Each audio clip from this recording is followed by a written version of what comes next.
colleagues and friends, thank you for gathering this morning. I mean, inconveniencing yourselves probably also for some, but being here at the beck and call of what JNUTA in its GBM has mandated the teaching community and probably the learning community also to come and join and be here with us. I think what I would like to place on record is certain things like that are which come out as a commitment. But I'd like to start with mentioning that activities are not achievement. Actions are also not achievements. But achievements may be gauged by the results and the impact of those activities or those actions. So therefore, I'd like to say whatever I want to in this context. And therefore, much as the end is important, the means are too. And therefore, I'm concerned about the means much as I'm concerned about the attendance. And I guess all of us present here in solidarity to the causes that have caused deep concern to each one of us are here. On the other hand, we like to, leave things as inheritance for people who may be born after us, right? But I think one must be more focused on the legacy that we want to leave behind rather than inheritance. If we want, change is inevitable and it is permanent, and what remains is what is being left behind. Can we, at this time, see whether we want or choose whether we want to leave an inheritance for those who are yet to join this university, or do we want to leave a legacy behind? Inheritance may come out of living out certain things and doing certain things, but a legacy is only focused on a vision.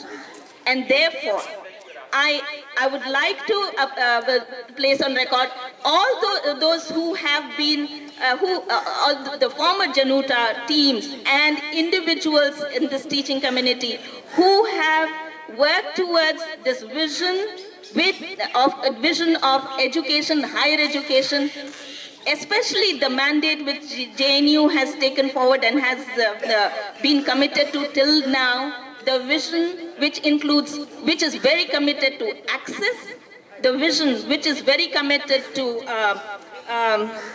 dignity, the vision which is very committed to the liberty of each individual who comes to this university, and finally preparing the person for the further changes that are going to be seen in terms of the flight and individual student who takes from here. And therefore, the Aakrosh, हम जिस आक्रोश की बात कर रहे हैं, I think it is only in line with that. What we are witnessing at this moment is not some of the symptoms alone. We are witnessing the symptoms, but what is causing this Aakrosh is not the symptom, but the cause of the symptom. And I would like to thank each one of you who is here, not in solidarity, but because of your commitment to address the cause that is bringing out these symptoms, which are bypassing or violation of the consultative processes, which for any academic decision has been an administrative process or the process to a consultative process to reach those decisions. And I want to salute your commitment at this time to stand by what JNUTA today has taken a call on, to be here and not in our classrooms, but maybe some of us would also go back to our classrooms when it is our class, or classrooms or the open space. I want to at this time register my thanks to all my colleagues who have been taking class in the open, who have shown the creative ways in which education must be imparted rather than literacy.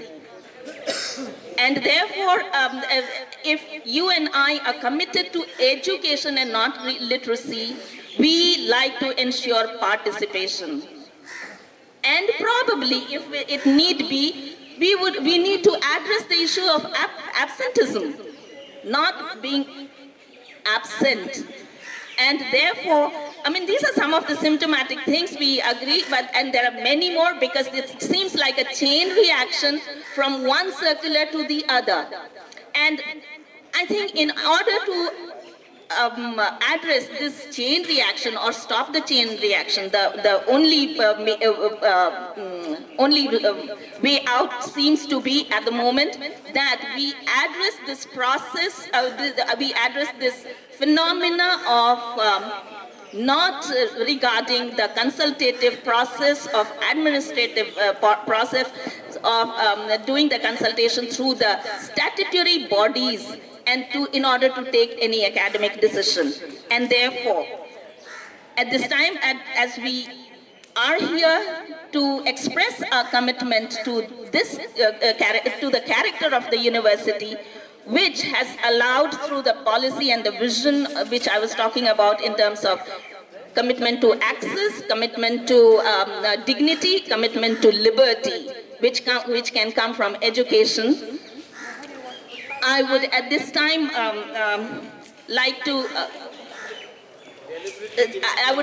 mention that if these processes are not reinstated or these processes are not brought back, are not restored, who would be the most affected? The affected are those who have managed to seek access to this place and now will be debarred, and therefore trimming down the access, which means inspirally it would again go back and then affect the dignity that this university has given to each student who has come here, and the kind of liberty that each student expresses. And we teachers, having been students here and now have taken our own individual flights, and therefore I think these processes, as I was saying, is a chain reaction and could have its impact not only in terms of only making this institution of a particular characteristic which we don't know how it could turn out to be, and we don't want that character to come out, but then the most affected would be the quote-unquote marginalized in all respects, quote-unquote deprived in all respects. And therefore, your presence here gives me an indication that it is a commitment to restore the characteristic of this university, which provided access, dignity, liberty for each to take their own flight. We have probably seen a second generation students, probably the first students, children have come. Do we want to prohibit access, dignity, and liberty to the third generation and generations to come? I appreciate and I want to place on record your commitment to the legacy, your commitment to the vision, and therefore, thank you for being here, and I'm sure all the speakers will express their own views towards this commitment to the legacy, this commitment to the vision. Thank you very much.